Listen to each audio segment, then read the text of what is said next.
श्री महालक्ष्मी च विद्महे विष्णुपत्न्यै च धीमहि तन्नो लक्ष्मी प्रचोदयात्। आज मैं आप सभी लोगों के सम्मुख एक नई वीडियो अपलोड करूंगा और इसे आप लोग अवश्य देखें। शायद आप लोगों के लिए थोड़ा बहुत लाभकारी अवश्य हो। दीपावली पर लक्ष्मी पूजन के शुभ मुहूर्त के बारे में लोगों में अनेक समस्याएं हैं। लोगों ने अनेक प्रकार से अपनी अपनी बातों को रखा है, लेकिन मैं भी अपनी बात रख रहा हूं। निर्णय आप पर निर्भर है। दीपावली पूजन के मैं कुछ मुहूर्त दे रहा हूं, उसमें से जो मुहूर्त आपको सहज सरल लगे उसे आप स्वीकार करिएगा। मुहूर्त को स्वीकार करते समय एक ध्यान रखिएगा कि हमने जैसे मान लीजिए कि मध्याह्न का पहला मुहूर्त 2:45 का दिया है, 2:45 का दिया है, तो आपने देख लिया, बहुत अच्छी बात है। और उस तब कब तक रहेगा? 4:07 तक रहेगा, तो काफी समय है।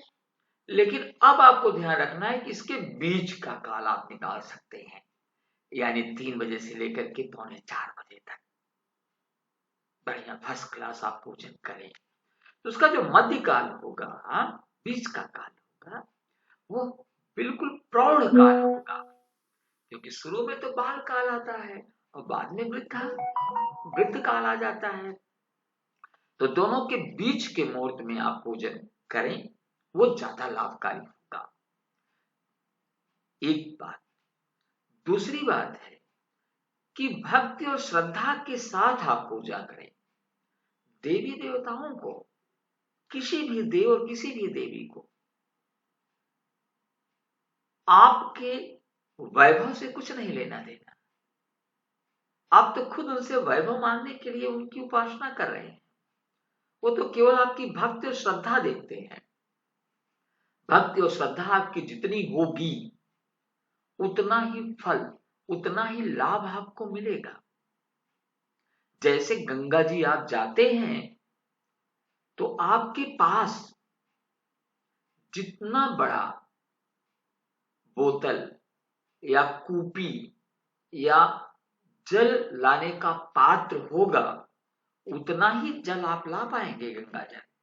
और तो गंगा जल निरंतर गोमुख हरिद्वार से होते हुए, मेरठ हस्तिनापुर आते हुए, कानपुर को जाते हुए, वाराणसी को पहुंच करके और धीरे से बिहार होते हुए और जाकर के गंगा सागर में अपने आप वहां पर मिल जाती है मां गंगा मैया। तो आपको ये चीज ध्यान रखना है। अब आप आगे की बात सुने। देखिए, विवाद तो लोग विवाद का जन्म देते हैं, विवाद को आगे बढ़ाते हैं। मेरे विचार से जो कुछ मुहूर्त हैं मैं उन्हें आपके सामने प्रस्तुत कर रहा हूं। मैंने इसे ऋषिकेश पंचांग को आधार बनाकर बनाया है, जो कि सबसे पहले चलता था बनारस से। उसके बाद में वर्तमान काल में मैंने बहुत सारे पंचांग देखे, जैसे राजधानी पंचांग है, महावीर पंचांग है, बहुत सारे पंचांग है। यहाँ तक कि अब वर्तमान में लगभग 150 से अधिक पंचांग भारत में हैं, बने हुए हैं। और हर ज्योतिषी, हर विद्वान अपना अपना पक्ष रख करके इसे विवाद के घेरे में डाल देता है। हम ये चाहते रहे और अब भी चाहते हैं कि समस्त लोग एक टेबल पर बैठकर, एक जगह बैठ करके निश्चित करें। लेकिन निश्चित कैसे करेंगे? निश्चित करने की भी अनेक परिभाषाएं हैं। इसमें सूर्योदय काल से गणित की जाती है, तो वो भी समस्याएं विद्वानों के सामने आई हैं। तो आज हम वीडियो बड़ी ना हो जाए, इसलिए मैं बहुत ही सूक्ष्म में अपनी बात बताने जा रहा हूं। मध्याह्न में 2:45 से लेकर 4:07 तक कुंभ लग्न स्थिर लग्न है, इस समय आप पूजन करें, क्योंकि 2:44 पर अमावस्या आ रही है। इस समय प्रतिष्ठान में और घर में दोनों जगह आप पूजन कर सकते हैं। दूसरा है अपराह्न, दोपहर बाद 4:07 से 5:37 तक मीन द्विस्वभाव लग्न है। प्रतिष्ठान में पूजन आप इस मुहूर्त में कर सकते हैं, जो कि अच्छा और उत्तम मुहूर्त रहेगा। इसके बाद में आप सायंकाल 5:10 से लेकर 6:10 तक प्रदोष काल रहेगा। उस समय प्रतिष्ठान और गृह पूजन कर सकते हैं। बहुत लोगों के यहाँ परंपरा है कि प्रदोष काल में ही लक्ष्मी पूजन करेंगे। वे इस समय को चुन लें, 5:10 से लेकर 6:10 तक सायंकाल प्रदोष काल में घर में पूजा करें। जिनके यहाँ ये परंपरा है, जिनके यहाँ दिन की परंपरा है, वे 2:45 से लेकर 4:07 के मध्य स्थिर लग्न में घर में पूजन करें। परंपरा को भी बता रहा हूं, क्योंकि कुछ जगहों पर परंपरा है पहले घर में पूजन होगा, इसके बाद में बाग बगीचे, घर घेर, खेत खलिहान में दीप प्रज्वलित करते हैं। वे 2:45 से लेकर 4:07 के मध्य में दीपावली पूजन करें और हर जगह दीप जलाएं।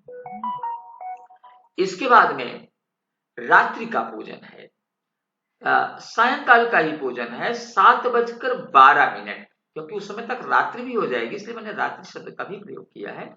7:12 से लेकर 9:18 तक वृष लग्न स्थिर लग्न रहेगी, जिस समय घर में पूजा करें। सबसे उत्तम अति उत्तम मुहूर्त यह माना जाता है वृष लग्न, क्योंकि वृष लग्न में ही लक्ष्मी का प्रादुर्भाव हुआ है।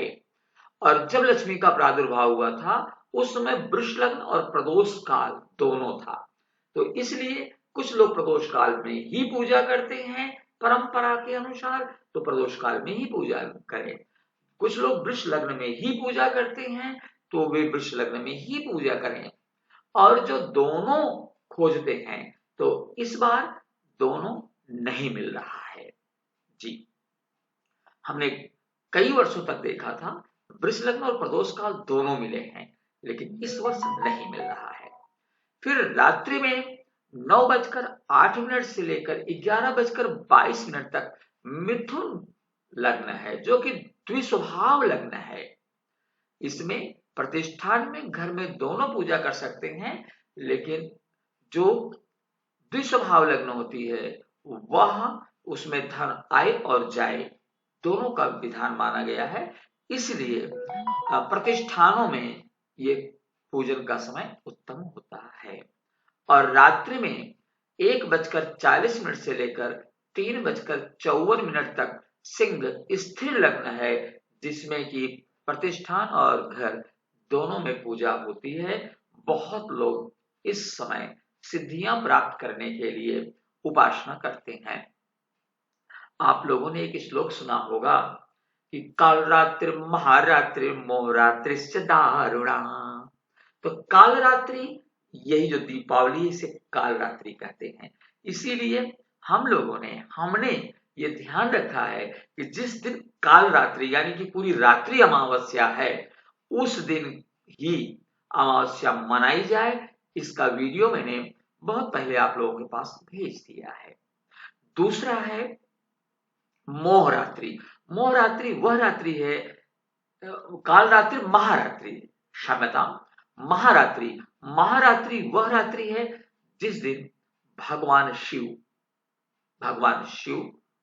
की महाशिवरात्रि यानी फाल्गुन मास में आती है, और महाशिवरात्रि उस दिन को महारात्रि कहते हैं। और मोहरात्रि जिस दिन भगवान श्री कृष्ण का प्रादुर्भाव हुआ था, वह कौन सी रात्रि है? मोह रात्रि। और चौथी रात्रि है दारुणा, कष्ट देने वाली, जो सबको कष्ट देती है। कुछ विद्वान मानते हैं कि दारुणा कष्ट देने वाली रात्रि है। वह है फाल्गुन मास में जो जिस दिन होलिका दहन होता है, भगवान के भक्त को दारुण दुख दिया जाता है, कष्ट दिया जाता है, दुख दिया जाता है, उसे दारुणा कहा गया है। कुछ विद्वान तो ये कहते हैं कि 3 ही रात्रियां हैं, काल रात्रि, महारात्रि, मोह रात्रिश्च। ये दारुणा है, बहुत कठिन है। इसका अर्थ 2 प्रकार से करते हैं, और ये जो तीनों रात्रियां बहुत कठिन है, इस रात्रि में जाकर के साधना करनी चाहिए। हमने दोनों अर्थ आपके सामने प्रस्तुत कर दिए जी। वो निर्णय की, और आगे क्या है उसे बाद में बताऊंगा। अब पूजन करते समय क्या ध्यान रखना है? गणेश को दूर्वा और लक्ष्मी जी को कमल का फूल, नहीं तो कमल गट्टा अवश्य चढ़ाएं, इसका ध्यान रखें। 2 बातें।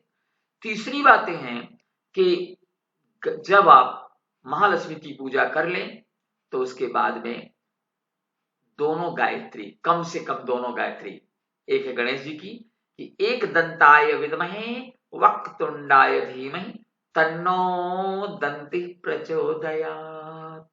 ओम महालक्ष्मी च विद्महे विष्णु पत्न्यै च धीमहि तन्नो लक्ष्मी प्रचोदयात्। इन दोनों गायत्रियों का उच्चारण आप अवश्य करें, जिससे गणेश जी आपके विघ्न को दूर करें और महालक्ष्मी आपको समृद्धि दें। आज यहीं तक। नमो नमः।